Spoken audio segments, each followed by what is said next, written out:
ꯌꯦꯡꯕꯤꯔꯤꯕ ꯄꯨꯝꯅꯃꯛꯄꯨ ꯈꯨꯔꯨꯝꯖꯔꯤ ꯑꯩꯈꯣꯏꯒꯤ ꯉꯁꯤꯒꯤ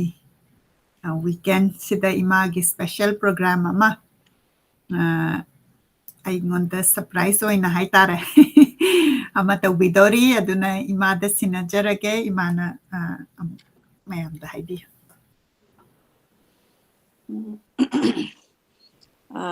ꯑꯃꯨꯛꯀꯁꯨ ꯍꯟꯅ ꯇꯥꯕꯤꯔꯤꯕ ꯌꯦꯡꯕꯤꯔꯤꯕ ꯈꯨꯗꯤꯡꯃꯛꯄꯨ ꯀꯣꯛ ꯅꯣꯟꯖꯔꯤ ꯈꯨꯔꯨꯝꯖꯔꯤ ꯚꯛꯇꯤ ꯀꯠꯆꯔꯤ ꯉꯁꯤ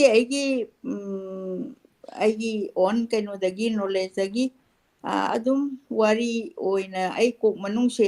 ꯁꯤꯗ ꯑꯗꯨꯝ ꯌꯥꯎꯗꯅ ꯂꯩꯔꯕꯁꯤ ꯑꯩꯅ ꯃꯇꯥꯡ ꯆꯥꯗꯕꯅ ꯍꯥꯏꯗꯣꯛꯇꯕ ꯍꯥꯏꯇꯥꯔꯦ ꯑꯗꯣ ꯑꯩꯒꯤ ꯏꯆꯥ ꯑꯍꯨꯝ ꯁꯨꯕꯤꯅꯤ ꯃꯣꯅꯤꯀꯥ ꯏꯉꯨꯗꯝꯁꯦ ꯑꯩꯅꯗꯤ ꯌꯥꯝ ꯅꯨꯡꯁꯤꯅ ꯃꯥꯒꯤ ꯅꯤꯛ ꯅꯦꯝ ꯑꯩꯅ ꯍꯦꯛ ꯀꯧꯖꯕ ꯑꯃ ꯂꯩ ꯃꯌꯥꯝꯅꯗꯤ ꯈꯪꯗꯕ ꯑꯃꯃꯝ ꯑꯗꯨꯝ ꯊꯣꯜꯂꯝꯃꯤ ꯏꯆꯥ ꯃꯔꯤꯃꯛ ꯑꯗꯣ ꯃꯥꯏ ꯃꯃꯤꯡꯁꯦ ꯇꯨꯇꯥ ꯍꯥꯏꯅ ꯀꯧꯏ ꯑꯗꯣ ꯃꯥꯏ ꯕꯥꯔꯗꯦꯁꯤ ꯍꯌꯦꯡ 18 ꯑꯩꯈꯣꯏꯒꯤ ꯀꯩꯅꯣꯅꯤ ꯗꯤꯁꯦꯝꯕꯔꯁꯤꯗ ꯑꯩꯈꯣꯏꯒꯤ ꯏꯃꯨꯡꯗ ꯑꯩꯈꯣꯏ ꯃꯦꯝꯕꯔ ꯍꯧꯖꯤꯛꯄꯨꯗꯤ ꯃꯥꯒꯤ ꯄꯄꯥ ꯂꯩꯈꯤꯗ꯭ꯔꯦ ꯑꯗꯨꯒ ꯑꯩꯈꯣꯏ ꯇꯔꯨꯛꯅꯤ ꯏꯆꯥ ꯃꯔꯤꯒ ꯑꯩꯈꯣꯏ ꯑꯅꯤꯒ ꯑꯗꯨꯃꯥꯏꯅ ꯂꯩꯕꯁꯦ ꯁꯤꯗ ꯀꯩꯅꯣꯅꯤ ꯄꯣꯛꯄꯒꯤ ꯃꯇꯥꯡꯗꯨꯗ ꯃꯥꯏ ꯕꯥꯔꯗꯦꯁꯤꯗ ꯑꯩꯅ ꯑꯃ ꯏꯊꯣꯛꯑꯒ ꯁꯨꯝ ꯃꯥꯒꯤ ꯕꯥꯔꯗꯦ ꯍꯥꯏꯕꯗꯤ ꯕꯥꯔꯗꯦ ꯇꯧꯕ ꯅꯠꯇꯦ ꯃꯥꯒꯤ ꯄꯣꯛꯄ ꯃꯇꯝꯗꯅ ꯑꯩꯉꯣꯟꯗ ꯊꯦꯡꯅꯔꯛꯄ ꯅꯨꯡꯉꯥꯏꯕ ꯑꯋꯥꯕ ꯑꯗꯒꯤ ꯏꯆꯥꯅꯨꯄꯤ ꯈ꯭ꯋꯥꯏꯒꯤ ꯑꯍꯟꯁꯦ ꯄꯣꯛꯄ ꯃꯇꯝꯗꯅ ꯑꯩꯅ ꯀꯔꯤ ꯊꯦꯡꯅꯈꯤꯕ ꯍꯥꯏꯕꯒꯤ ꯑꯦꯛꯁꯄꯤꯔꯤꯌꯦꯟꯁꯇꯨ ꯈꯤꯇꯪ ꯑꯩꯅ ꯁꯦꯌꯔ ꯇꯧꯖꯕꯅꯤ ꯑꯗꯣ ꯑꯍꯥꯟꯕꯃꯛꯇꯗ ꯑꯩꯒꯤ ꯀꯩꯅꯣꯅꯤ ꯑꯉꯥꯡ ꯑꯩꯗꯤ ꯃꯌꯨꯝ ꯄꯥꯜꯂꯒꯗꯤ ꯑꯩꯈꯣꯏ ꯑꯉꯥꯡꯁꯦ ꯂꯩꯇ꯭ꯔꯒꯁꯨ ꯂꯩꯇꯦ ꯑꯗꯨꯝ ꯍꯥꯏ ꯑꯗꯨ ꯅꯦꯆꯔꯅ ꯄꯤꯔꯛꯄ ꯉꯥꯛꯇꯅꯤ ꯑꯩꯗꯤ ꯅꯦꯆꯔꯦꯜ ꯕꯥꯔꯠ ꯍꯥꯏꯕ ꯇꯥꯔꯦ ꯗꯤꯂꯤꯚꯔꯤꯁꯦ ꯍꯣꯁꯄꯤꯇꯥꯜ ꯑꯝꯇ ꯌꯧꯗꯦ ꯌꯧꯗ꯭ꯔꯤꯁꯤꯁꯨ ꯌꯥꯝ ꯐꯅꯒ ꯌꯧꯗꯕꯗꯤ ꯅꯠꯇꯦ ꯑꯩꯒꯤ ꯃꯤ ꯐꯥꯎ ꯂꯩꯖꯗꯕꯒꯤ ꯃꯌꯥꯝꯅ ꯇꯧꯅꯩꯌꯦꯅ ꯑꯗꯨꯝ ꯇꯧꯕ ꯑꯗꯨꯒ ꯑꯋꯥꯕ ꯃꯌꯥꯝ ꯑꯃꯁꯨ ꯊꯦꯡꯅꯔꯛꯑꯀꯥꯟꯗ ꯀꯩꯅꯣ ꯁꯤꯍꯧꯗꯕꯗꯤ ꯍꯥꯏꯕ ꯇꯥꯔꯦ ꯁꯤꯍꯧꯗꯕ ꯍꯥꯏꯅ ꯂꯧꯖꯔꯒꯦ ꯑꯗꯨꯅ ꯑꯩꯒꯤ ꯑꯍꯥꯟꯕꯒꯤ ꯕꯥꯔꯠꯁꯤꯗ ꯏꯆꯥꯅꯨꯄꯤꯁꯤ ꯑꯍꯨꯝꯁꯨꯕ ꯑꯣꯏꯅ ꯄꯣꯛꯇꯣꯔꯤꯅꯤ ꯑꯍꯥꯟꯕꯒꯤ ꯏꯆꯥꯅꯨꯄꯤꯁꯤ ꯄꯣꯛꯄꯗ ꯅꯣꯡꯉꯥꯜꯂꯛꯄꯗ ꯑꯩꯁꯦ ꯕ꯭ꯔꯤꯗꯤꯡꯁꯤ ꯌꯥꯝ ꯀꯥ ꯍꯦꯟꯅ ꯇꯧꯔ ꯑꯩꯗꯤ ꯈꯪꯗꯕ ꯑꯗꯨꯒ ꯑꯩꯒꯤꯗꯃꯛꯇ ꯑꯍꯤꯡꯗꯨꯗ ꯌꯦꯡꯕꯤꯅꯕ ꯀꯩꯗꯧꯕꯗꯤ ꯈꯤꯇꯪ ꯋꯥꯠꯄ ꯍꯥꯏꯇꯥꯔꯦ ꯑꯩꯒꯤꯁꯦ ꯑꯗꯣ ꯑꯉꯥꯡꯁꯤ ꯄꯣꯛꯇ꯭ꯔꯤꯉꯩꯗꯕꯨꯗꯤ ꯑꯗꯨꯝ ꯃꯌꯥꯝꯅ ꯑꯗꯨꯝ ꯑꯁ ꯀꯃꯥꯏꯅ ꯇꯧꯏ ꯈꯣꯠꯂꯤ ꯀꯥꯏꯅ ꯂꯣꯏ ꯀooperation ꯄꯤꯕ ꯑꯗꯨꯒ ꯑꯟꯇ꯭ꯔꯀꯥꯟ ꯌꯧꯔꯒꯗꯤ ꯅꯨꯄꯤꯁꯦ ꯃꯃꯥꯗꯤ ꯌꯥꯝ ꯏꯝꯄꯣꯔꯇꯦꯟ ꯑꯣꯏꯕ ꯑꯗꯨꯅ ꯑꯩꯅ ꯑꯩꯒꯤ ꯑꯉꯥꯡ ꯅꯨꯄꯤ ꯑꯍꯟꯁꯤ ꯄꯣꯛꯄ ꯃꯇꯝꯗ ꯑꯩꯅ ꯊꯦꯡꯅꯈꯤꯕꯗꯣ ꯃꯗꯨꯗꯒꯤ ꯑꯩꯅ ꯑꯩ ꯏꯆꯥ ꯅꯨꯄꯤ ꯑꯅꯤꯁꯤ ꯄꯣꯛꯂꯛꯑꯀꯥꯟꯗ ꯃꯣꯏ ꯃꯌꯨꯝ ꯄꯥꯟꯕ ꯃꯇꯝꯗ ꯃꯣꯏꯒꯤ ꯃꯆꯥ ꯄꯣꯛꯄꯗꯪꯗꯤ ꯑꯩꯅ ꯃꯣꯏ ꯃꯐꯝꯗꯨꯗ ꯆꯠꯀꯦ ꯍꯥꯏꯕꯁꯦ ꯑꯩꯒꯤ ꯄꯨꯛꯅꯤꯡꯒꯤ ꯑꯁꯥꯅꯤ ꯀꯩꯒꯤꯅꯣ ꯑꯩ ꯈꯨꯗꯣꯡꯊꯤꯕꯁꯤ ꯊꯦꯡꯅꯔꯦ ꯆꯞ ꯆꯥꯅ ꯑꯗꯨꯗ ꯗꯤꯂꯤꯚꯔꯤ ꯇꯧꯔꯝꯃꯦ ꯏꯆꯥꯅꯨꯄꯤ ꯑꯍꯟꯒꯤ ꯋꯥꯔꯤꯁꯤ ꯈꯤꯇꯪ ꯑꯩ ꯀꯩꯅꯣ ꯄꯤꯖꯒꯦꯀꯣ ꯗꯤꯂꯤꯚꯔꯤꯒꯤ ꯃꯇꯥꯡꯁꯤ ꯂꯥꯛꯑꯕꯅꯤꯅ ꯑꯗꯩꯗꯨꯗ ꯏꯆꯥꯅꯨꯄꯤ ꯑꯍꯟꯁꯤ ꯄꯣꯛꯄꯗ ꯑꯩꯁꯦ ꯕ꯭ꯔꯤꯗꯤꯡꯁꯦ ꯑꯗꯨꯝ ꯇꯧꯔꯒ ꯑꯩꯗꯤ ꯈꯪꯗ꯭ꯔꯕ ꯑꯗꯨꯝ ꯍꯧꯅꯩꯌꯦꯅ ꯑꯗꯨꯝ ꯄꯍꯤ ꯆꯠꯂꯕꯖꯥꯠꯅꯤ ꯅꯣꯡꯉꯥꯜꯂ ꯑꯩꯁꯦ ꯑꯃꯐꯥꯎ ꯌꯥꯎꯗ꯭ꯔꯕꯖꯥꯠꯅꯤ ꯈꯟꯕꯗ ꯑꯩ ꯇꯨ ꯆꯨꯡꯉꯤ ꯍꯧꯖꯤꯛ ꯅꯤꯡꯁꯤꯡꯉꯨꯕꯗ ꯃꯇꯝꯗꯨꯗꯗꯤ ꯑꯩ ꯂꯥꯏꯐꯇꯣ ꯑꯗꯨꯝ ꯑꯣꯏꯈ꯭ꯔꯦ ꯑꯗꯩ ꯅꯣꯡꯉꯥꯜꯂꯛꯄꯁꯤꯗ ꯑꯩꯒꯤ ꯆꯦꯡ ꯂꯩꯕ ꯍꯥꯏꯇꯥꯔꯦ ꯑꯩꯒꯤ ꯁꯥꯒꯩꯒꯤ ꯏꯆꯦꯁꯤꯡ ꯃꯌꯥꯝ ꯑꯅꯤ ꯑꯍꯨꯝꯗꯅꯤ ꯌꯥꯝ ꯂꯩꯕ ꯅꯠꯇꯦ ꯁꯥꯒꯩꯁꯤꯅ ꯃꯣꯏ ꯃꯅꯤꯡ ꯊꯪꯕꯔꯣꯝꯗ ꯂꯩꯔꯦ ꯑꯗꯨ ꯏꯆꯦꯁꯤꯡꯁꯤꯒꯤ ꯃꯅꯨꯡꯗ ꯏꯆꯦ ꯑꯃꯅ ꯑꯩꯁꯦ ꯑꯅꯤꯅꯗꯤ ꯌꯥꯝ ꯂꯨꯅ ꯀꯩꯅꯣ ꯂꯨꯝꯖꯟꯅ ꯈꯟꯕ ꯍꯥꯏꯒꯗ꯭ꯔꯥ ꯑꯇꯩ ꯂꯥꯛꯇꯕꯗꯨ ꯅꯠꯇꯦ ꯁꯣꯁꯤꯗ ꯀꯩꯗ ꯂꯥꯛꯀꯗꯧꯕ ꯑꯇꯩꯗꯤ ꯑꯗꯣ ꯏꯆꯦ ꯃꯤꯀꯣꯏꯕꯤ ꯍꯥꯏꯅ ꯑꯩꯒꯤ ꯏꯇꯩꯒꯤ ꯕ꯭ꯔꯗꯔ ꯏꯟꯂꯣꯒꯤ ꯅꯨꯄꯤ ꯑꯃ ꯂꯩ ꯑꯗꯨ ꯂꯥꯛꯄꯁꯤꯗ ꯑꯌꯨꯛ ꯉꯟꯇꯥꯁꯤꯗ ꯑꯩꯗꯤ ꯀꯩꯅꯣ ꯇꯧꯔꯦ ꯕ꯭ꯔꯁ ꯇꯧꯕꯤꯅꯕꯒꯤ ꯃꯤꯁꯨ ꯂꯩꯇ꯭ꯔꯤ ꯃꯇꯝꯗꯨꯗ ꯇꯧ ꯈꯣꯠꯂꯣ ꯍꯥꯏꯕꯒꯤ ꯀꯩꯝꯇ ꯂꯩꯇꯕꯁꯤꯗ ꯏꯆꯦꯁꯤ ꯂꯥꯛꯄꯁꯤꯗ ꯑꯩ ꯒ꯭ꯌꯥꯟ ꯇꯥꯔꯝꯃꯤ ꯃꯇꯝꯗꯣ ꯑꯩꯅ ꯏꯆꯦ ꯑꯩ ꯅꯪ ꯂꯥꯛꯄ ꯃꯇꯝꯁꯤꯗ ꯕ꯭ꯔꯁ ꯑꯝꯇꯪꯗꯤ ꯇꯧꯍꯧꯒꯦ ꯍꯥꯏ ꯃꯥꯅ ꯕ꯭ꯔꯁꯇꯣ ꯄꯤꯔꯒ ꯑꯩꯉꯣꯟꯗ ꯀꯣꯜꯒꯦꯠꯁꯦ ꯄꯤꯔꯀꯥꯟꯗ ꯑꯩꯅ ꯌꯥꯁꯤ ꯁꯨꯃꯥꯏꯅ ꯍꯦꯛ ꯍꯥꯡꯗꯣꯛꯄꯒ ꯑꯩꯁꯦ ꯇꯛ ꯂꯥꯎꯅ ꯇꯥꯈ꯭ꯔꯒ ꯑꯩꯗꯤ ꯒ꯭ꯌꯥꯟꯗ ꯃꯥꯡꯉꯕꯖꯥꯠꯅꯤ ꯑꯗꯒꯤꯗꯤ ꯏꯆꯦꯁꯤꯅ ꯀꯣꯏꯂꯥꯎ ꯂꯥꯎꯔꯕ ꯑꯩ ꯏꯅꯥꯎ ꯀꯩꯅꯣꯝ ꯇꯧꯔꯦꯅ ꯑꯗꯨ ꯃꯥ ꯀꯩꯅꯣꯝ ꯇꯧꯔꯦꯗꯨꯁꯨ ꯑꯩ ꯇꯥꯗ꯭ꯔꯦꯀꯣ ꯑꯗꯒꯤꯗꯤ ꯑꯗꯨꯃꯥꯏꯅ ꯇꯧꯕꯗꯒꯤꯗꯤ ꯃꯌꯥꯝꯁꯦ ꯀꯣꯏꯆꯦꯟ ꯆꯦꯟꯅꯔꯦ ꯃꯥ ꯀꯩꯅꯣꯝ ꯇꯧꯈ꯭ꯔꯦꯅ ꯑꯗꯒꯤꯗꯤ ꯗꯥꯛꯇꯔ ꯐꯣꯟ ꯇꯧꯔꯦ adagi Dr. Bedesina, Dr. Bedesi, Ega Kara, some name of the mouth of like the Labanina. Adai Dina, Dr. Bedada, Mana, Haide, ID the deposit out there. Aduga cannot out there, Dr. Pukapiro, I ambulance Tarake, and I demand the check up tea and Tobazani. Adai do that. My high the ambulance. La akan sida ID ambulance phau chapadi ngamaroi ba kanghan ga se phara ba hai re ni yung ga se bai de hai ba ma tore admai tawbadagi di moi nurse ko re ama ni doctor di kanam la piu ka ya de matan du doctor do yum da visit to ya de na pu dok sar pudi ai se si re so dum si jarage yang ko ngau re na ai se chat rakanda na kainogi ya school gi pabung artist samogi magi nupi se mase kano nurse ne maga adagi nurse di lakwi ko duma chap chana mi we se ba to jani adagi mo nurse ise jamini haidana masaka phajara ba je amalai hujik lai hitre adugi ani si kauraga mo hita ka kaptana khotana honna baya honna raga ise hingalapa adugi ahanba batchida second sina adum ai kano adum kan to hitre adai third chi ichan ichan nupa si second oidoini adai ichan nupi Monica si pokla adoini ahum chuba sida ada magi pokpada ina kari thengnagi gebu ai adum kaim thengnade ai wari dum magi birthday siga magi ujiki building kari kara toba khotpa ai normal ngatani adubune kano wada bati nate nupi ai se nupi khatana dum khangani ko ada magi birthday si magi pokpa si December 18 sida ma poe aduga 22nd sida na chan pa tumba poe aina 29 sida poe December da poe se khoi mungi mi taruk sida mi ahum se December da loina poe adai tu da mana ihan hali 18 sida hayeng si Sunday sida tare handak se adai da aina ma se sum ningsang ba sida aina ithoke ma pokpa sida na kamai tawge na haibada ma se keno sida numit sida ai di khangponte mayam se mama hoi ka phajana leiba kangbu di chak se thongaga pija maleba ai di adugumba si ju kaya lejada ba haitare ai gi apoibada aduga loiraga sosei umba da budi pobira pa poka kaiga khoi maru oise mama gi kiar se amna maru oiba madu ai gi ina tawjabar adu ai khara phangidre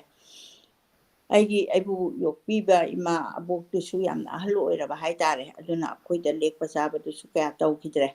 adu ai so dum phana normal ni na ga na dum thambani da adai da ai si ising kumaga irujaba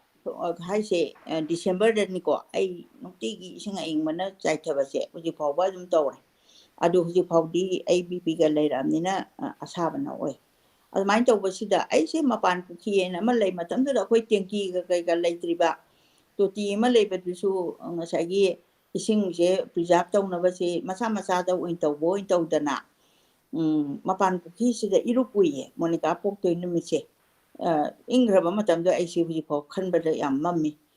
adagi di patin daga su ising sokalaga pore adai nungdang do ai pukse naratana tawre adagi di ai di Dr. Akogi nurse Mason Jombi sina ibyan nun tawe aduga Mason Jombi sila la akanda nungdang se mam di kan sida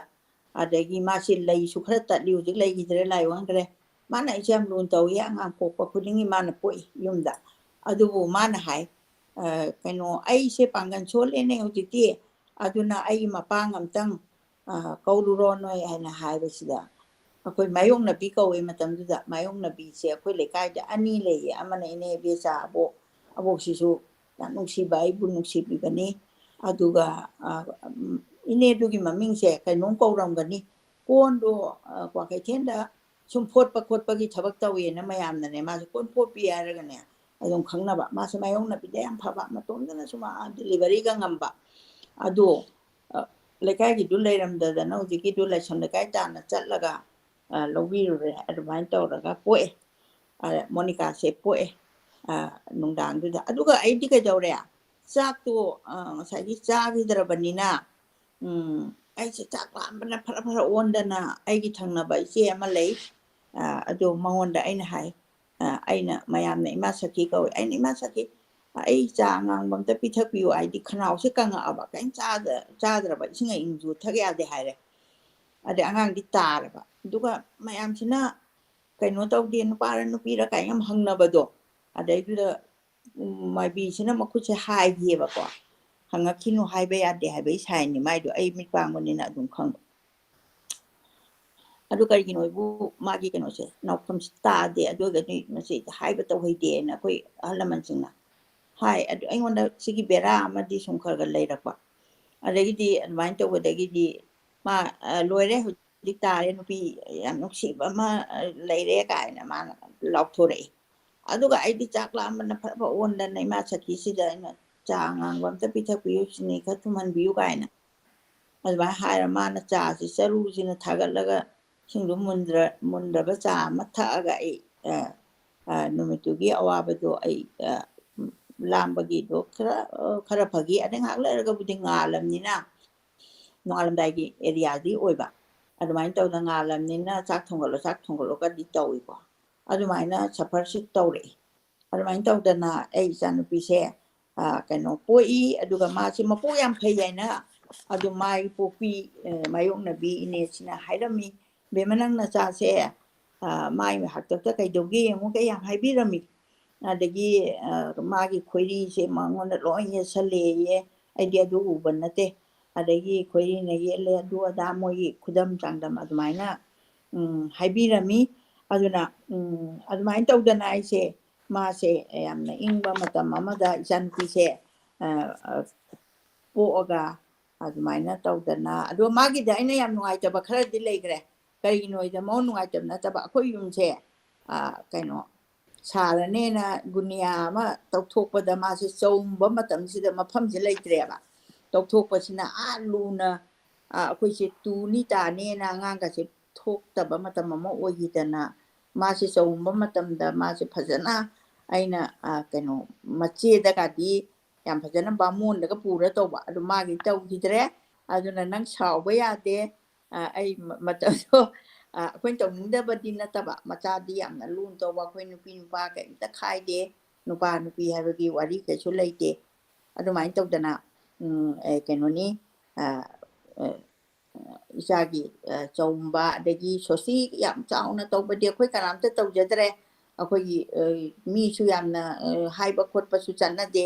ꯑꯗꯨ ꯅꯨꯄꯥꯗꯨ ꯄꯣꯛꯄꯗꯗꯤ ꯂꯩꯀꯥꯏ ꯆꯪꯉꯒ ꯂꯤꯂꯥ ꯇꯧꯁꯤ ꯀꯥꯏꯅ ꯌꯥꯝ ꯍꯥꯏꯕꯤ ꯑꯗꯣ ꯑꯩꯅ ꯑꯁ ꯑꯗꯨꯗꯤ ꯇꯧꯒꯨꯝꯁꯤ ꯇꯧ ꯇꯥꯔꯗꯤ ꯍꯧꯗꯩ ꯂꯣꯏꯐꯥꯎ ꯑꯗꯨꯝ ꯇꯧꯗꯧꯅꯦ ꯀꯥꯏꯅ ꯑꯗꯨꯃꯥꯏꯅ ꯑꯗꯨꯝ ꯂꯥꯛꯈꯤ ꯑꯗꯣ ꯏꯆꯥꯁꯦ ꯑꯗꯒꯤꯗꯤ ꯃꯊꯪ ꯂꯥꯛꯇꯅ ꯃꯥ ꯄꯣꯛꯑꯀꯥꯟꯗ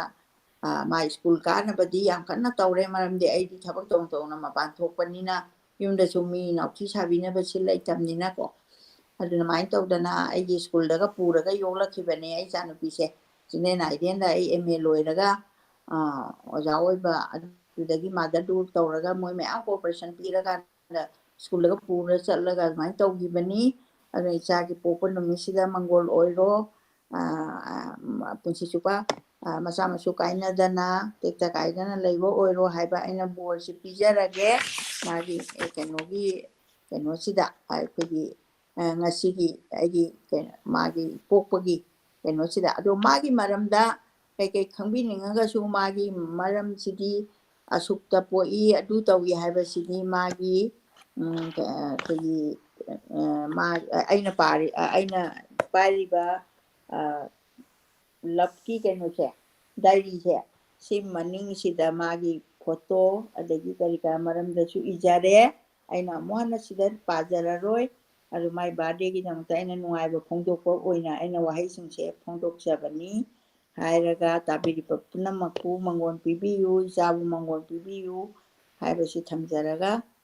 ꯈꯣꯏꯔꯝꯖꯔꯤ ꯊꯥꯒꯠꯆꯔꯤ ꯁꯨꯃꯥꯏꯅ ꯇꯧꯗꯅ ꯏꯃꯥꯅ ꯑꯩꯒꯤ ꯏꯄꯣꯛ ꯅꯨꯃꯤꯠꯁꯤ ꯉꯁꯤꯗꯤ ꯅꯠꯇꯦ ꯍꯌꯦꯡꯅꯦ ꯑꯗꯨꯕꯨ ꯍꯌꯦꯡꯁꯤ ꯑꯩꯈꯣꯏꯅ ꯂꯥꯏꯚ ꯇꯧꯕꯁꯤ ꯈꯤꯇꯪ ꯈꯨꯗꯣꯡ ꯆꯥꯔꯔꯣꯏꯗꯧꯕ ꯑꯩꯁꯦ ꯇ꯭ꯔꯥꯚꯦꯜ ꯈꯔ ꯇꯧꯒꯗꯕ ꯑꯗꯨꯗ ꯏꯃꯥꯅ ꯈꯤꯇꯪ ꯏꯊꯣꯛꯄꯤꯔꯒ ꯑꯩꯈꯣꯏ ꯃꯥꯒꯤ ꯕꯔꯊꯗꯦꯁꯤꯅ 27 ꯑꯗꯨꯅ ꯃꯊꯪꯁꯤ 29 ꯁꯣꯔꯤ 29 ꯑꯗ ꯑꯩꯅ ꯑꯃꯨꯛ ꯏꯃꯥꯗ ꯔꯤꯀ꯭ꯋꯦꯁ ꯇꯧꯔꯛꯏꯁꯦ ꯏꯃꯥꯅ ꯃꯊꯪ ꯂꯥꯏꯔꯤꯛꯁꯦ ꯁꯨꯝ ꯄꯥꯕꯤꯔꯛꯄ ꯑꯗꯨꯒ ꯏꯃꯥꯅ ꯏꯕ ꯁꯣꯔꯠ ꯁ꯭ꯇꯣꯔꯤꯁꯤꯡꯁꯦ ꯁꯤꯁꯨ ꯑꯩꯅ ꯇ꯭ꯔꯥꯟꯁꯂꯦꯠ ꯇꯧꯔꯀꯥꯟꯗ ꯍꯥꯟꯅ ꯈꯔ ꯐꯣꯡꯖꯈ꯭ꯔꯦ ꯑꯗꯨꯅ ꯍꯟꯗꯛꯀꯤ ꯕꯔꯊꯗꯦꯁꯤꯗ ꯑꯩꯈꯣꯏꯅ ꯀꯩꯅꯣ ꯍꯥꯏꯇꯥꯔꯦ ꯐꯥꯎꯟꯗꯦꯁꯟ ꯂꯦ ꯇꯧꯔꯀꯥꯟꯗ ꯃꯊꯪꯒꯤ ꯕꯔꯊꯗꯦ ꯅꯪꯅꯕ ꯂꯥꯏꯔꯤꯛ ꯑꯃ ꯐꯣꯡꯕ ꯑꯗꯨꯃꯥꯏꯅ ꯑꯩꯅ ꯒꯣꯜ ꯑꯃ ꯊꯝꯖꯕꯅꯤ ꯑꯗꯨꯅ ꯁꯨꯃꯥꯏꯅ ꯇꯧꯔꯒ ꯏꯃꯥꯅ ꯃꯥꯒꯤ ꯑꯦꯛꯁꯄꯤꯔꯤꯌꯦꯟꯁ ꯃꯥꯒꯤ ꯂꯥꯏꯐꯇ ꯊꯣꯛꯈꯤꯕ ꯁꯤ ꯑꯩꯁꯨ ꯃꯆꯥ ꯑꯃ ꯑꯣꯏꯔꯕꯅꯤꯅ ꯑꯗꯨꯝ ꯄꯥꯔꯠ ꯑꯣꯐ ꯑꯗꯨꯝ ꯑꯣꯏꯔꯛꯀꯅꯤ ꯑꯗꯨꯅ ꯉꯁꯤꯒꯤ ꯅꯨꯃꯤꯠꯁꯤꯗ ꯑꯗꯨꯒꯤ ꯊꯤꯝꯗꯨꯗ ꯍꯥꯏꯇꯥꯔꯦ ꯑꯗꯨꯃꯥꯏꯅ ꯃꯥꯅ ꯈꯔ ꯏꯕ ꯍꯧꯔꯀꯥꯟꯗ ꯃꯥꯅ ꯁꯦꯌꯔ ꯇꯧꯔꯒ ꯑꯩꯅ ꯑꯃꯨꯛ ꯏꯪꯂꯤꯁꯅ ꯏꯊꯣꯛꯆꯔꯛꯑꯀꯥꯟꯗ ꯂꯥꯏꯔꯤꯛ ꯑꯃ ꯐꯣꯡꯖꯒꯦ ꯍꯥꯏꯅ ꯑꯗꯨꯃꯥꯏꯅ ꯈꯟꯖꯩ ꯑꯗꯨꯅ ꯑꯩꯈꯣꯏꯅ ꯉꯁꯤꯒꯤ ꯋꯥꯔꯤꯁꯤꯗ ꯑꯩꯒꯤ ꯕꯔꯊꯗꯦꯒꯤ ꯑꯣꯏꯅ ꯏꯃꯥꯅ ꯅꯤꯡꯁꯤꯡꯕ ꯑꯣꯏꯔꯒꯁꯨ ꯑꯩꯈꯣꯏꯒꯤ ꯃꯅꯤꯄꯨꯔꯒꯤ ꯅꯨꯄꯤꯁꯤꯡꯒꯤ ꯁ꯭ꯇꯦꯇꯁ ꯑꯗꯨꯒ ꯅꯨꯄꯤꯅ ꯃꯆꯥ ꯄꯣꯛꯄ ꯀꯥꯟꯗ ꯃꯥꯅ ꯑꯋꯥꯕ ꯀꯩꯅꯣ ꯇꯧꯕ ꯑꯗꯨꯒ ꯏꯚꯟ ꯑꯩꯈꯣꯏꯒꯤ ꯅꯨꯄꯤ ꯄꯣꯛꯑꯀꯥꯟꯗꯅ ꯀꯃꯥꯏꯅ ꯃꯥꯒꯤ ꯁꯣꯁꯥꯏꯇꯤꯁꯤꯅ ꯀꯃꯥꯏꯅ ꯍꯔꯥꯎꯕ ꯅꯨꯡꯉꯥꯏꯕ ꯀꯣ whatever ꯑꯗꯨ ꯇꯧꯕ ꯑꯗꯨꯒꯨꯝꯕꯒꯤꯁꯨ ꯑꯗꯨꯝ ꯃꯃꯤ ꯇꯥꯔꯛꯀꯅꯤ ꯑꯗꯨꯅ ꯌꯥꯝꯅ ꯅꯨꯡꯉꯥꯏꯕ ꯑꯩꯒꯤꯗꯃꯛꯇꯗꯤ ꯍꯥꯏꯇꯥꯔꯦꯀꯣ ꯍꯥꯏꯗꯤ ꯑꯩꯈꯣꯏꯅ ꯍꯧꯖꯤꯛ ꯍꯧꯖꯤꯛ ꯃꯇꯝꯗꯨꯗ ꯃꯆꯥ ꯉꯁꯤ ꯄꯣꯛꯀꯗꯕ ꯅꯨꯄꯤ ꯑꯃꯅ ꯄꯨꯈ꯭ꯔꯤꯗꯒ ꯆꯠꯂꯒ ꯏꯔꯨꯞꯄ ꯀꯥꯏꯁꯦ ꯌꯦꯡꯕ ꯀꯥꯟꯗ ꯑꯩꯅ ꯁꯨꯝ ꯈꯜꯂꯤꯅꯦ ꯑꯩꯈꯣꯏ ꯃꯄꯥꯟ ꯄꯨꯈ꯭ꯔꯤꯁꯤꯗ ꯆꯠꯂꯒ ꯀꯩꯅꯣ there is a lot of risk right ꯍꯥꯏꯗꯤ ꯑꯩꯈꯣꯏꯒꯤ ꯍꯧꯖꯤꯛꯁꯤꯅ ꯌꯥꯝ ꯄ꯭ꯔꯦꯒꯅꯦꯟ ꯑꯣꯏꯔꯀꯥꯟꯗ ꯇ꯭ꯔꯥꯚꯦꯜ ꯇꯧꯕ ꯑꯗꯩ ꯈꯣꯡ ꯆꯠꯄꯒꯁꯦ ꯃꯈꯨꯠꯀ ꯁꯝꯅꯔꯒ ꯑꯗꯒꯤ ꯇꯨꯈꯤꯗ꯭ꯔꯥ ꯀꯥꯏꯅ ꯑꯗꯨꯒꯨꯝꯕꯒꯤ ꯌꯥꯝꯅ ꯀꯩꯅꯣ ꯇꯧꯕ ꯃꯇꯝꯗꯨꯗ ꯑꯩꯈꯣꯏ ꯃꯥꯍꯣꯏꯗꯤ ꯃꯗꯨꯗ ꯃꯆꯥ ꯑꯅꯤ ꯑꯣꯜꯔꯦꯗꯤ ꯂꯩꯔꯕꯅꯤ ꯑꯗꯩ ꯃꯆꯥ ꯑꯅꯤꯗꯨꯒꯤ ꯊꯣꯡ ꯊꯥꯛꯄꯁꯨ ꯏꯃꯥꯅ ꯇꯧꯕꯅꯤ ꯑꯗꯨꯒ ꯃꯥꯁꯤ ꯗꯦꯂꯤꯚꯔꯤ ꯍꯦꯛ ꯂꯣꯏꯕ ꯀꯥꯟꯗ ꯃꯥꯅ ꯆꯥꯅꯤꯡꯕ ꯅꯠꯇ꯭ꯔꯒꯅ ꯋꯥꯕ ꯏꯁꯤꯡ ꯊꯛꯄꯗ ꯄꯤꯕꯤꯅꯕ ꯂꯩꯇꯕ ꯑꯗꯨꯒꯨꯝꯕꯒꯤ ꯁ꯭ꯇ꯭ꯔꯒꯜ ꯑꯗꯨ ꯃꯌꯥꯝꯗꯨ ꯎꯠꯄ ꯍꯥꯏꯕ ꯇꯥꯔꯦꯀꯣ ꯑꯗꯒꯤ ꯍꯧꯖꯤꯛꯀꯤ ꯑꯩꯈꯣꯏꯒꯤ ꯍꯦꯛ ꯊꯪꯅꯕꯗ ꯂꯩꯕ ꯏꯃꯥ ꯁꯈꯤ ꯍꯥꯏꯁꯦ ꯌꯥꯝ ꯅꯨꯡꯁꯤꯕ ꯑꯩꯅꯁꯨ ꯌꯥꯝ ꯅꯨꯡꯁꯤꯅ ꯂꯣꯏꯅꯖꯈꯤꯕ ꯏꯃꯥꯅꯤ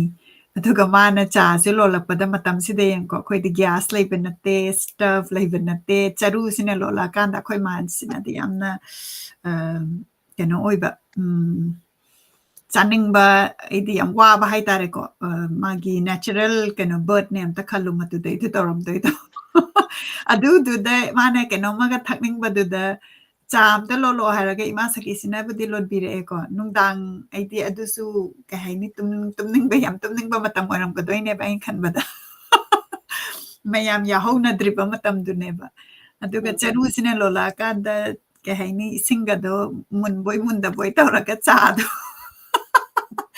ꯍꯥꯎꯕ꯭ꯔꯥ ꯍꯥꯎꯇꯕ꯭ꯔꯥ ꯑꯗꯨꯅ ꯑꯗꯨꯒꯤ ꯀꯩ ꯍꯥꯏꯇꯥꯔꯦ ꯑꯋꯥꯕ ꯑꯗꯨꯅ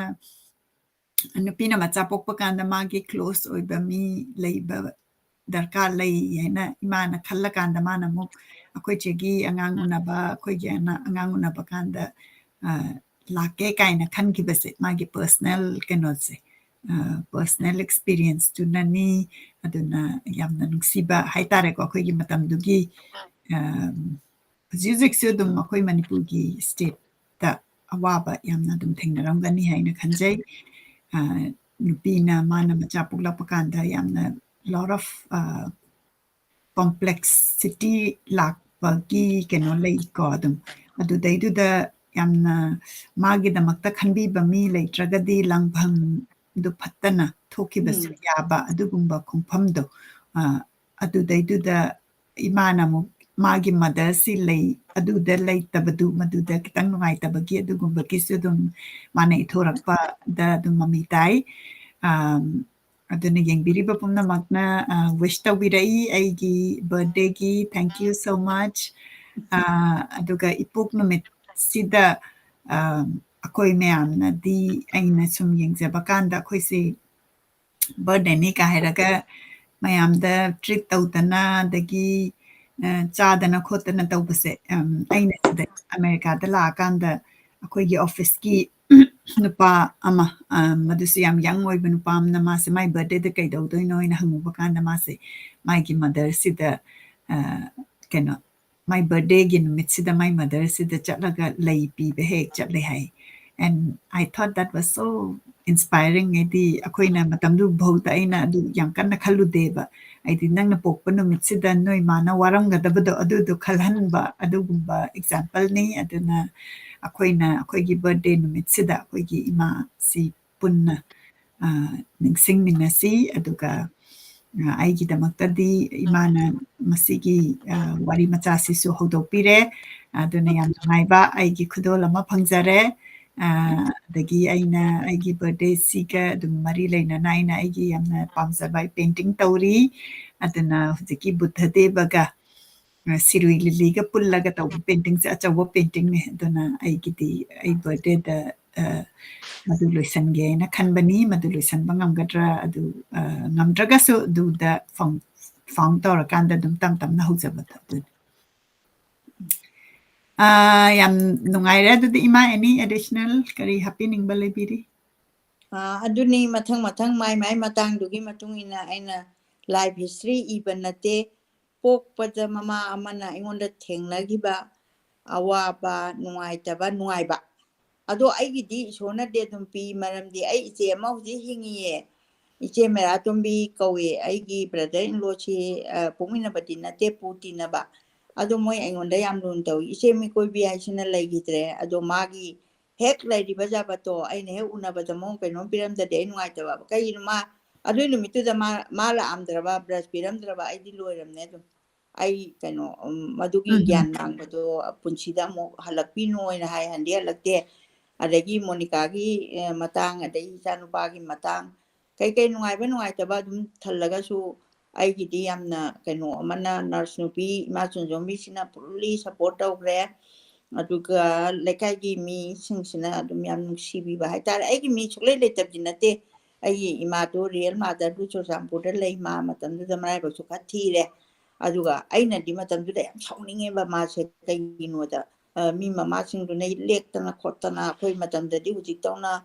angang si poga phi ga sudre do akhoi Monica gi da phi suru ge kan chalan na honga pura chali me America tana ade ai thanda ga paikhala imne ba kai gi no da chai aingonda aina isa sida decision am lawe ba isan pi ani se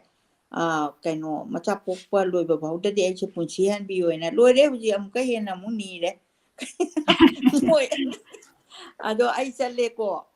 Delhi da ani rak chale machan pi ani adu kia icha Monica gi di ani suba chat pase magi ten ka pase kainun leite ba ten ka na ba mi se ma America leiram ni na matam du da ahan bagi du da de ai than pare America bu bara du da kana pa yu ya du no bisa ai ba su lei kali no moi lam du ja lam ne ba adu ai chale na ai Bombay da gi isa no pa adu da gi ai wheelchair lo gi bane ba trolley kamai inde ge khang da na mi khitang namthaga dawdu namthadana illubadagi aidi kuk law khidana khwang nen khat pangam khidreba adagidi aina wheelchair piu hai adagi nupa duna kari no hi form fill up tawbada kain tawre aina nang pidra de ai pacha handoro haru badai nupa punga khidana wheelchair jalle ai chak ngamdraba maonda magi kaino duda counter gi kaino nungsen ama phan adugi tuldu dai ngaraga leireba adagidi advain tawdagi ibani se khatnaba di kai mo nate mabudi thabak yam chenba adu je ai wheelchair piyo nang kai dawre hangak tabdo nang form fill up tawde yaurtra de hare adagidi aina form fill up tawde yaurtra so ai khwang naram na ai uji leng amdre I cannot move then refund my money and hire na iso adagidi counter mi tuna mami to yenga phone achobom taw khakre phone macha dagi aduga di wheelchair change ade nungai chale wheelchair phamadi am nungai ba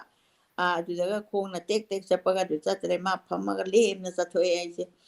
flight pai raga Monica mana yawi ko adubu mai angang kaino se khoi mai te gi tradition gi chamanan tawe khoi bungo Switzerland scientist inau bungo do mana aine bungo khoi phajana son biyo ha ma lari kapura me ba monche aduga mana pot ka loina inau nupi aigi inau Delhi duga tominaraga sosti di school ba aina kitang nungai ta ba mana ma mana ten ka ko da bani haiba ama maitei gi leibe se maitei gi kokse am leiba ngonda hu su lei adai tu da mama nataba aigi imanabi sumati gi macha choyenara nate kanano ten ka So ba henna ai ta kapan hambagis. ai na ka pe ko ai chapti mane adu ra su mo pa amaga mabung amaga lain laina tauba che na ai na macha nu pi atombi se megan je po ko matam da din na nang nang wai na sa lo bisa nung cha tayari tau ro mai tien sem ta ka puro ma mana ka pa di kap ne na mai to na ai cha lo de ado ma chu ani su ba da mai past experience lai kram ni na ado mai to ado moi gi di c section loin tawi ai dem ta tau pon te ko ado mai tau da na nu pi e ba ja che o jing nu pi ha le ka hai ba nu pa de gi nu pi mama ka home da ga le ri ma'am che ka mai tau toi nu ne hai ji na ai wa khan da ai ngon da am chon da ba ma nga chi di yaw re ta ai ki pau si ta ru ba da gi di kan mentally hidak cha ba mi su yaw ye asma na tau ma pa gi tuta gi papa gi laina du su yaw ye du na ai di handa ki ba de da di moi gi home da wen na thillaga lai hom khoira ma ga ko adu ai na di ma na ba mari manga nga pun sira ka ga khalu re ba ko ai pula ro ai su pun ju am ta su pun ja de da pun ja de ha ba de ai na mi gi pun ba du da yengu ba na te ai gi matam kari kara to ai gi ma na ba ga pun ba gi se ai kya phang da ba gi do almai tawi ai na tong ning da ba ga iru janing ba ga iru janing da ba ga thongra te ba ga ma nei ha do almai tawi adu na nu pi gi di angang pokpa aduga si yamna section ga da ba mani nahan se ai gi keno do angang pimja ma ai ga wari sara mani masa mari su pokpa da leitre mai husband du da ina tholak pa matam sida hanguye aina kai noi mu no kai no kamai to in karai hospital na po ye number 1 hangi moi mung du di ngarang nahan phiroi oi gre ko ada ida mala kai no hospital no maming do kai no hai ai khang gre manipur di le kon chang lo ina hospital le re ko kai no hai blood bank lai brai na mo hange mai do lai ti ye breeding da lai hidri ni ko no pin chas macha mari shu po pa adagi mo ai na mo hange doctor di kana mo ina doctor du su mana delivery to bata magi akoi swaida duga mapanda tawri se magi doctor ama dum leye ba mana dum yeng do ba chen na do ba adu chaw bp yeng do ba kai yeng do bu se dum ai su isa ching si manak chapani khangi ba ko adu ina my husband du da ne mo hange question hangi ni ko leita bagi hang chapada adu di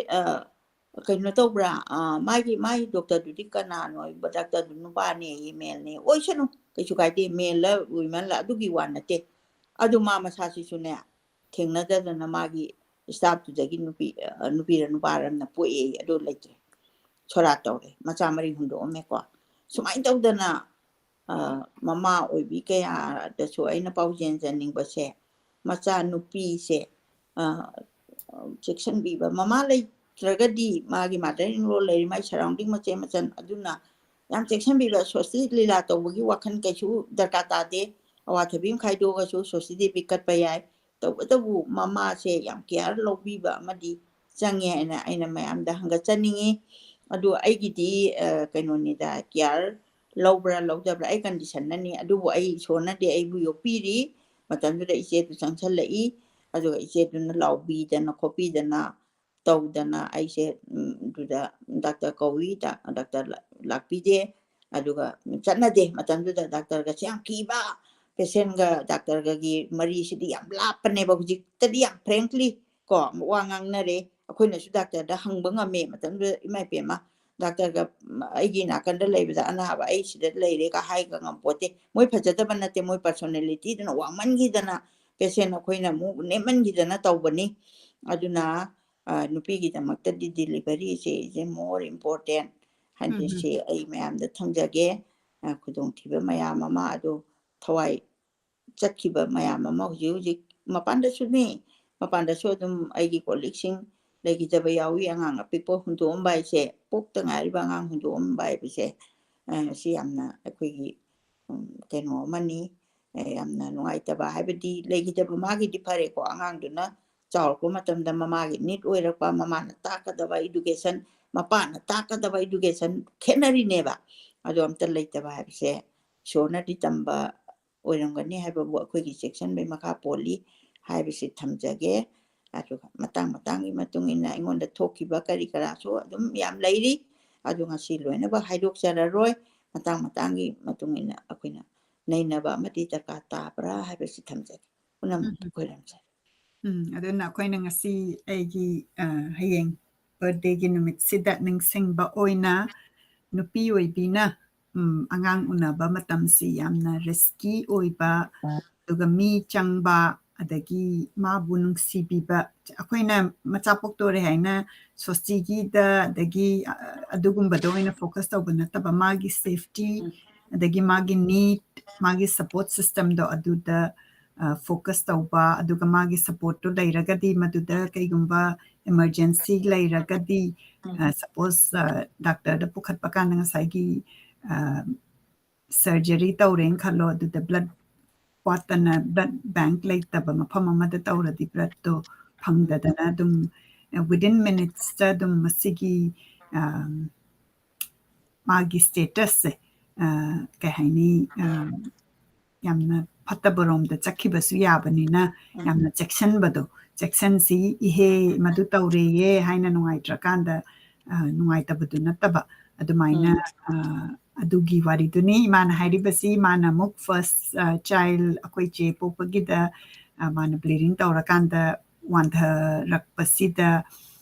ꯃꯥꯅ ꯍꯤꯞꯄꯒ ꯂꯩꯔꯦꯅ ꯀꯅꯥꯝꯇꯅ check ꯇꯧꯗꯕꯗꯣ ꯃꯥ bleeding ꯇꯧꯔꯛꯏꯁꯤ ꯃꯁꯥꯅꯁꯨ ꯈꯪꯗ꯭ꯔꯦ ꯑꯗꯨꯒ check ꯇꯧꯕꯤꯅꯕꯁꯨ ꯂꯩꯇꯕ ꯑꯗꯨꯅ learning ꯍꯥꯏꯇꯥꯔꯦꯀꯣ ꯑꯩꯈꯣꯏꯒꯤ ꯁꯤꯅꯥꯔꯤꯌꯣꯁꯤꯗ ꯑꯗꯨꯅ ꯑꯩꯈꯣꯏꯅ ꯑꯍꯜ ꯂꯃꯟꯅ ꯍꯥꯏꯕꯁꯤꯗ ꯃꯣꯏꯒꯤ ꯑꯦꯛꯁꯄꯤꯔꯤꯌꯦꯟꯁꯁꯤꯗꯒꯤ ꯑꯩꯈꯣꯏꯅ ꯈꯪꯉꯒꯗꯤ ꯍꯦꯟꯅ ꯋꯦꯜ ꯏꯀ꯭ꯋꯤꯞড ꯑꯣꯏꯕ ꯑꯗꯨꯒ ꯃꯇꯝꯅꯁꯨ ꯍꯦꯟꯅ ꯆꯥꯎꯈꯠꯄꯒꯤ ꯃꯇꯨꯡ ꯏꯟꯅ ꯃꯦꯗꯤꯀꯦꯜ ꯁꯥꯏꯟꯁꯅ ꯆꯥꯎꯈꯠꯄꯒꯤ ꯃꯇꯨꯡ ꯏꯟꯅ ꯁꯨ ꯋꯥꯈꯜꯁꯤ ꯀꯃꯥꯏꯅ ꯄ꯭ꯔꯤꯄꯦꯌꯔ ꯇꯧꯁꯤꯒꯦꯅ ꯈꯟꯕ ꯑꯗꯨꯒꯤ ꯗ ꯐꯣꯀꯁ ꯇꯧꯖꯕꯅꯤ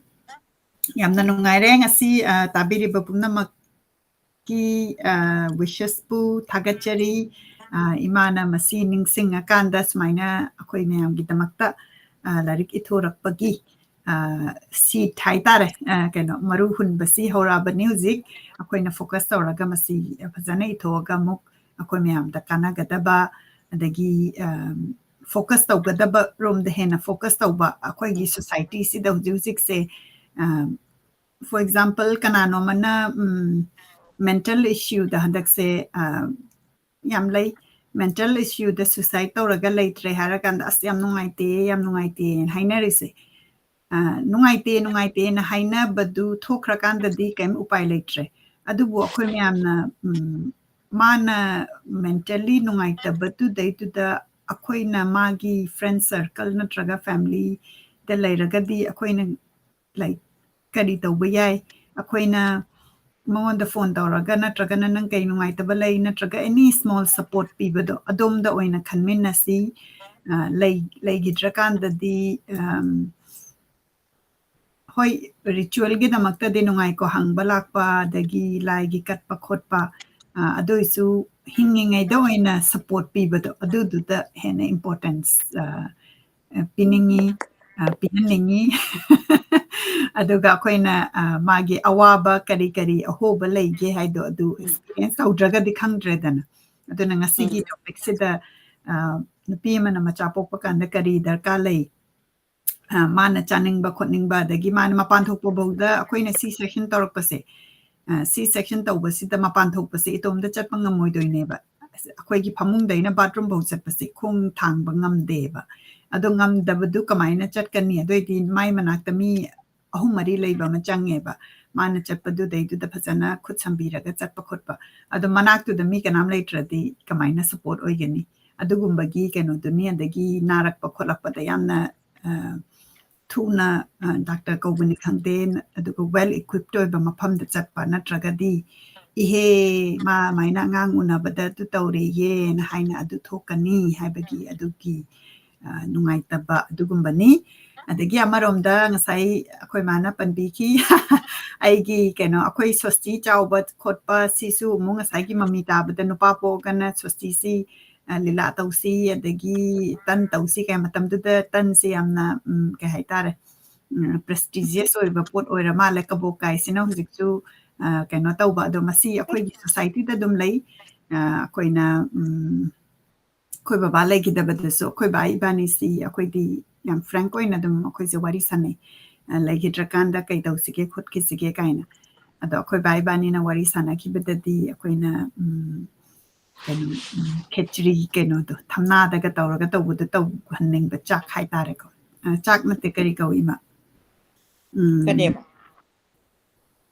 ꯆꯥꯛ ꯅꯠꯇꯦ ꯀꯔꯤ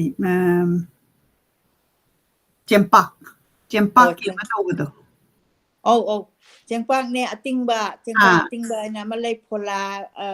ꯂꯩꯇ꯭ꯔꯒꯗꯤꯀꯣ ꯆꯦꯡꯄꯥꯛ ꯑꯇꯤꯡꯕꯁꯤꯅ ꯈꯔ ꯂꯥꯏꯔꯕꯅ ꯇꯧꯕꯅꯦꯅ ꯃꯌꯥꯝꯅ ꯎꯅꯩ ꯃꯌꯥꯝꯅ ꯎꯅꯕꯅꯦꯕ ꯑꯗꯨ ꯎꯅꯕꯁꯤꯗ ꯑꯩꯒꯤꯗꯨꯗ ꯃꯗꯨ ꯍꯥꯏꯈꯤꯕꯗꯅꯦ ꯌꯥꯈꯤꯗꯦꯕ ꯑꯗꯨꯅ ꯑꯩꯅ ꯃꯇꯝ ꯑꯃꯗ ꯑꯃꯨꯛꯇꯪ ꯊꯣꯛꯂꯛꯑꯒ ꯃꯁꯤ ꯇꯧꯒꯦꯅ ꯈꯜꯂꯤ ꯀꯩꯒꯤꯅꯣꯒ ꯑꯩꯈꯣꯏ ꯕꯥꯅꯗꯤ ꯃꯥꯗꯤ ꯑꯣꯏꯅꯥꯝꯗ ꯆꯥꯎꯖꯔꯛꯄꯅꯤꯅ ꯃꯥꯒꯤ ꯃꯤꯠꯇ ꯆꯦꯡꯄꯥꯛꯀꯤ ꯀꯩꯅꯣꯁꯦ ꯀꯩꯅꯣꯗꯨ ꯅꯠꯇꯦ ꯆꯦꯡꯄꯥꯛꯀ ꯀꯩꯅꯣꯝꯒ ꯍꯤꯟꯖꯥꯡꯒꯨꯝꯕ ꯑꯃꯒ ꯊꯝꯅꯥꯗꯒ ꯌꯣꯝꯃꯒ ꯇꯧꯕ ꯑꯃ ꯂꯩ ꯃꯥꯜꯂꯦ ꯃꯗꯨꯗꯨꯅꯤ ꯂꯩꯌꯦ ꯁꯤꯡꯖꯨ ꯃꯆꯥ ꯑꯃꯒꯁꯨ ꯁꯨꯝ ꯍꯥꯞꯆꯟꯕ ꯑꯗꯨꯅ ꯈꯔ ꯆꯥꯎꯈꯠꯂꯛꯑꯒꯅꯤ ꯈꯔ ꯆꯥꯎꯈꯠꯄ ꯍꯥꯏꯗꯤ ꯈꯔ ꯑꯞ ꯇꯨ ꯗꯦꯠ ꯑꯣꯏꯔꯛꯑꯒ ꯑꯗꯨꯒꯤ ꯃꯃꯥꯡꯗꯗꯤꯀꯣ ꯀꯔꯤ ꯇꯧꯏ ꯃꯣꯏ ꯁꯣꯔꯥꯠꯇꯣ ꯍꯪꯅꯩꯀꯣ ꯐꯤ ꯁꯦꯠꯂ ꯆꯦꯡꯄꯥꯛ ꯑꯇꯤꯡꯕ ꯇꯧꯏ ꯍꯥꯏꯀꯣ ꯈꯔ ꯑꯃꯅꯅꯦ ꯐꯣꯂꯥ ꯇꯧꯏ ꯍꯥꯏ ꯐꯣꯂꯥ ꯇꯧꯕꯁꯤꯅ ꯑꯃꯨꯛ ꯌꯥꯖꯠꯇꯣ ꯈꯤꯇꯪ ꯄꯩꯁꯥ ꯄꯥꯏꯗ꯭ꯔꯗꯤ ꯉꯝꯗꯕ ꯃꯔꯝꯗꯤ ꯃꯇꯝꯗꯨꯒꯤ ꯐꯣꯂꯥꯗꯣ ꯇꯣꯠꯂꯒ ꯇꯧꯕ ꯅꯠꯇꯦ ꯌꯥꯝ ꯁꯦꯡꯖꯥꯠꯅꯤ ꯑꯩ ꯆꯠꯂꯦ ꯑꯩꯈꯣꯏ ꯃꯥꯅ ꯌꯥꯝ ꯄꯨꯕꯤ ꯑꯩꯁꯦ ꯑꯩꯕꯨ ꯄꯣꯛꯄꯤꯕ ꯏꯃꯥ ꯄꯣꯛꯄ ꯑꯕꯣꯛꯁꯤꯅ ꯑꯩꯗꯤ ꯏꯃꯥꯁꯨ ꯑꯗꯨꯝ ꯀꯧꯖꯩꯀꯣ ꯑꯩ ꯏꯃꯥꯅꯦꯅ ꯑꯗꯨꯝ ꯃꯥ ꯂꯩꯇ꯭ꯔꯀꯥꯟꯗ ꯑꯩ ꯒ꯭ꯌꯥꯟꯒ ꯂꯣꯏ ꯇꯥꯔꯀꯥꯟꯗ ꯈꯪꯉꯛꯄꯩ ꯋꯥꯅꯤ ꯃꯥ ꯍꯦꯛ ꯆꯠꯂꯤꯉꯩ ꯑꯩꯁꯦ ꯄꯨꯕꯀꯣ ꯑꯗ ꯄꯨꯕꯁꯤꯗ ꯀꯃꯥꯏꯅ ꯇꯧꯏ ꯈꯨꯡꯒꯣꯡꯗ ꯑꯩꯈꯣꯏꯒꯤ ꯂꯧꯒꯤ ꯃꯄꯨ ꯑꯃ ꯂꯩꯇꯕꯗ ꯆꯠꯁꯦꯅ ꯆꯠꯂꯦ ꯑꯗꯨꯒꯅꯦ ꯀꯌꯥꯝꯗꯤ ꯐꯖꯅ ꯇꯧꯏ ꯑꯩꯈꯣꯏꯒꯤ ꯊꯝꯅꯥꯁꯤꯗ ꯀꯩꯅꯣ ꯇꯧꯔꯦ ꯆꯦꯡꯄꯥꯛ ꯑꯀꯟꯕꯁꯦ ꯑꯗꯨꯝ ꯍꯥꯞꯄꯦ ꯀꯕꯣꯛ ꯑꯐꯥꯕ ꯍꯥꯞꯄꯦ ꯆꯨꯍꯤꯁꯨ ꯑꯗꯨꯝ ꯍꯩꯔꯛꯑꯦ ꯁꯪꯒꯣꯝꯁꯨ ꯑꯗꯨꯝ ꯍꯩꯔꯛꯑꯦꯕ ꯑꯩꯅ ꯄꯥꯝꯖꯕꯗꯤ ꯂꯣꯏꯔꯦ ꯑꯗꯨꯒꯅꯦ ꯃꯗꯨ ꯏꯁꯥꯅꯅꯦ ꯂꯐꯣꯏꯁꯨ ꯑꯗꯨꯝ ꯍꯥꯞꯄ ꯃꯁꯥꯁꯤꯅ ꯇꯣꯠꯆꯒꯗꯕ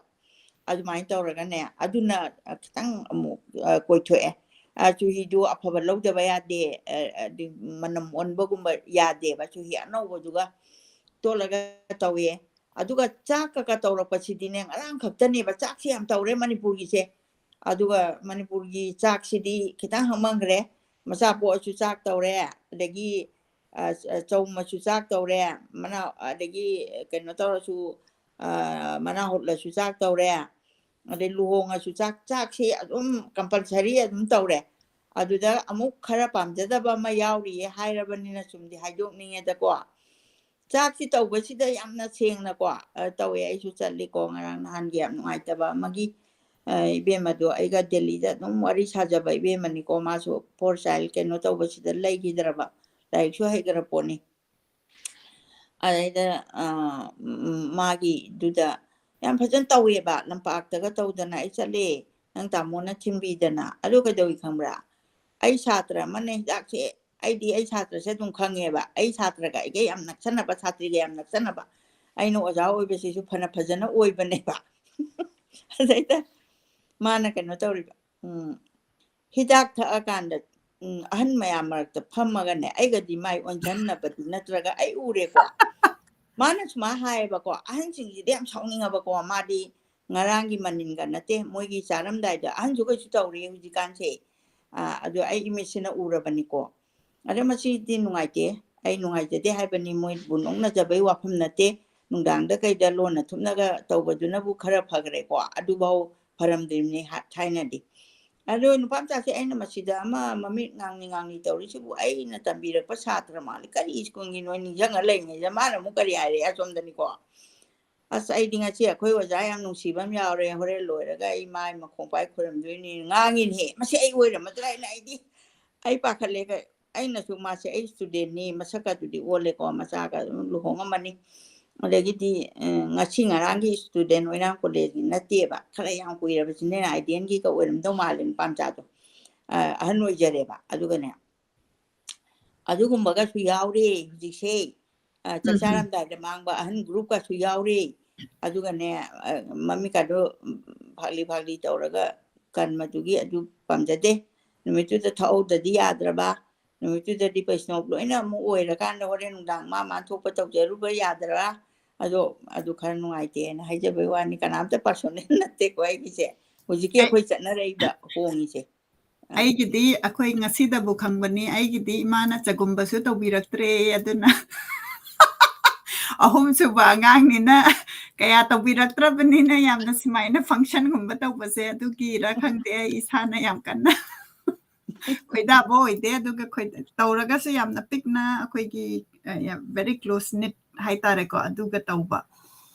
ꯆꯧꯃꯗꯤ ꯆꯧꯃꯤ ꯆꯧꯃꯤ ꯅꯆꯦꯈꯣꯏꯗꯧꯅ ꯕꯥꯃꯣꯟꯗꯒ ꯇꯧꯔꯒ ꯃꯌꯥꯝꯒꯤ ꯇꯧꯕ ꯇꯧꯕꯗꯣ ꯇꯧꯗꯦ ꯍꯥꯏꯕꯅꯦ ꯆꯧꯕꯗꯤ ꯆꯧꯃꯤ ꯀꯩꯅꯣ ꯍꯣꯏꯅꯦ ꯆꯒꯨꯝꯕꯕꯨꯗꯤ ꯆꯒꯨꯝꯃꯁꯨ ꯃꯌꯥꯝꯒꯤ ꯇꯧꯗꯅꯒ ꯇꯧꯕꯗꯨꯃꯥꯏꯅ ꯇꯧꯗ꯭ꯔꯦ ꯑꯗꯩ ꯐꯣꯇꯣꯁꯤꯃ ꯂꯧꯔꯛꯇ꯭ꯔꯦ ꯑꯗꯨꯅ ꯐꯥꯒꯤꯒꯤ ꯁꯨꯝ ꯍꯥꯏꯕꯅꯤꯗ ꯑꯩꯈꯣꯏ ꯃꯥꯁꯤꯅ ꯑꯩꯅ ꯅꯣꯡꯃ ꯑꯩꯒꯤꯗꯤ ꯐꯣꯇꯣꯁꯦ ꯑꯍꯨꯝ ꯁꯨꯕꯅꯤꯅ ꯀꯅꯥꯝ ꯅꯝꯕꯤꯗ꯭ꯔꯦ ꯑꯩꯈꯣꯏ ꯆꯦꯒꯤꯗꯤ ꯃꯆꯥꯅꯨꯄꯤ ꯑꯍꯟꯅꯤꯅ ꯏꯃꯥ ꯏꯄꯦꯝꯃ ꯀꯩꯅꯣ ꯄꯣꯛꯄꯗꯒꯤꯅ ꯆꯒꯨꯝꯕꯗꯒꯤꯅ ꯑꯗꯒꯤ ꯑꯁ ꯂꯣꯏꯔꯦ ꯑꯗꯒꯤ ꯑꯩꯈꯣꯏ ꯇꯥꯃꯣꯁꯤꯁꯨ ꯅꯨꯄꯥ ꯑꯍꯟ ꯄꯣꯛꯑꯕꯅꯦꯅ ꯂꯣꯏꯔꯦ ꯃꯥꯏꯁꯨ ꯄꯤꯛꯆꯔꯁꯦ ꯑꯗꯒꯤ ꯑꯩꯒꯤꯁꯦ ꯑꯝꯇ ꯊꯤ ꯈꯪꯗ꯭ꯔꯦ ꯑꯗꯒꯤ ꯅꯅꯥꯎꯁꯤꯅ ꯃꯔꯤ ꯁꯨꯕꯅꯤ ꯏꯆꯥ ꯇꯣꯝꯕꯅꯤ ꯒꯒꯕꯤ ꯀꯥꯏꯅ ꯇꯧꯗꯅ ꯑꯩꯈꯣꯏ ꯅꯥꯎꯒꯤꯁꯨ ꯇꯧꯔꯦ ꯑꯗꯒꯤꯗꯤ ꯑꯩꯁꯤꯅ ꯅꯣꯡꯃ ꯑꯩꯈꯣꯏ ꯃꯥꯗ ꯍꯥꯏꯔꯖꯥꯠꯅꯦ ꯑꯗꯩꯗꯤ ꯑꯩꯈꯣꯏ ꯃꯥꯁꯤꯅ ꯅꯨꯡꯉꯥꯏꯇꯗꯅ ꯀꯣꯏꯊꯤ ꯊꯤꯔꯒ ꯐꯣꯇꯣ ꯑꯍꯨꯝ ꯄꯤꯔꯛꯑꯦ ꯁꯦ ꯅꯪ ꯑꯉꯥꯡ ꯑꯣꯏꯔꯤꯉꯩꯒꯤꯅ ꯑꯗꯨꯃꯥꯏꯅ ꯇꯧꯗꯅ ꯑꯩ ꯑꯗꯨꯝ ꯌꯥꯝꯅ ꯅꯨꯡꯉꯥꯏꯅ ꯑꯗꯨꯝ ꯍꯧꯖꯔꯛꯏ ꯑꯗꯨꯕꯨ ꯉꯁꯤꯒꯤꯗꯤ ꯑꯩꯈꯣꯏ ꯄ꯭ꯔꯣꯒ꯭ꯔꯥꯝꯁꯦ ꯑꯅꯤꯔꯛ ꯁꯨꯕꯅꯤꯅ ꯏꯃꯥ ꯃꯤꯅꯤꯠꯁꯦ 40ꯁꯨ ꯍꯦꯜꯂꯦ ꯏꯃꯥꯁꯨ ꯋꯥꯔꯝꯃꯅꯤ ꯆꯥꯕ ꯊꯛꯄꯒꯤ ꯃꯇꯝꯁꯨ ꯌꯥꯝ ꯍꯦꯜꯂꯝꯃꯅꯤ ꯑꯗꯨꯒ ꯇꯥꯕꯤꯔꯤꯕ ꯄꯨꯝꯅꯃꯛꯄꯨ ꯑꯩꯈꯣꯏꯒꯤ ꯀꯩ ꯍꯥꯏꯇꯥꯔꯦ ꯌꯥꯝꯅ ꯅꯨꯡꯉꯥꯏꯅ ꯃꯃꯥ ꯃꯆꯥ ꯑꯃꯅ ꯋꯥꯔꯤ ꯁꯥꯟꯅꯔꯀꯥꯟꯗ ꯑꯩꯈꯣꯏꯒꯤ ꯕꯨꯛ ꯑꯃ ꯏꯕꯒꯤ ꯁꯨꯝ ꯃꯆꯥꯛ ꯍꯥꯏꯇꯥꯔꯦꯀꯣ ꯁꯨꯃꯥꯏꯅ ꯇꯧꯔꯀꯥꯟꯗ ꯃꯁꯤꯒꯤ ꯄ꯭ꯔꯣꯒ꯭ꯔꯥꯝꯁꯦ ꯑꯗꯨꯝ ꯆꯠꯊꯖꯔꯛꯀꯅꯤ ꯇꯣꯉꯥꯟꯅ ꯑꯩꯈꯣꯏꯅ ꯂꯤꯇꯔꯦꯆꯔꯒꯤ ꯁꯤ ꯅꯠꯇꯕꯗ ꯑꯩꯈꯣꯏꯒꯤ ꯁꯣꯁꯥꯏꯇꯤꯗ ꯔꯤꯐ꯭ꯂꯦꯛ ꯇꯧꯔꯀꯥꯟꯗ ꯏꯊꯣꯔꯛꯄ ꯂꯥꯏꯔꯤꯛ ꯑꯃ ꯑꯗꯒꯤ ꯃꯃꯥ ꯁꯣꯔꯅꯂꯇꯥ ꯅꯤꯡꯊꯧꯖꯝꯁꯨ ꯌꯦꯡꯕꯤꯔꯤ ꯑꯃꯔꯖꯤꯠ ꯀꯣꯟꯊꯧꯖꯝ ꯏꯕꯣꯍꯜ ꯃꯅꯤꯍꯥꯔ ꯁꯄꯝ ꯂꯩꯃ ꯃꯉꯥꯡ ꯅꯦꯁꯤ ꯁꯨꯃꯥꯏꯅ ꯇꯧꯗꯅ ꯑꯩꯈꯣꯏꯒꯤ ꯌꯥꯝꯅ ꯅꯨꯡꯁꯤꯕ ꯉꯁꯤꯒꯤ ꯋꯥꯔꯤꯁꯤꯗ ꯇꯥꯕꯤꯕꯒꯤꯗꯃꯛꯇ ꯊꯥꯒꯠꯆꯔꯤ ꯕ꯭ꯔꯣꯁ ꯈꯦꯇ꯭ꯔꯤꯃꯌꯨꯝ ꯅꯤꯉꯣꯝꯕꯝ ꯇꯝꯅ ꯖꯤ ꯀꯦ ꯔꯣ ꯃꯪꯂꯦꯝ ꯆꯣꯡꯊꯥꯝ ꯂꯩꯄꯥꯛ ꯂꯩꯃ ꯁꯟꯖꯤꯠ ꯌꯨꯝꯂꯦꯝꯕꯝ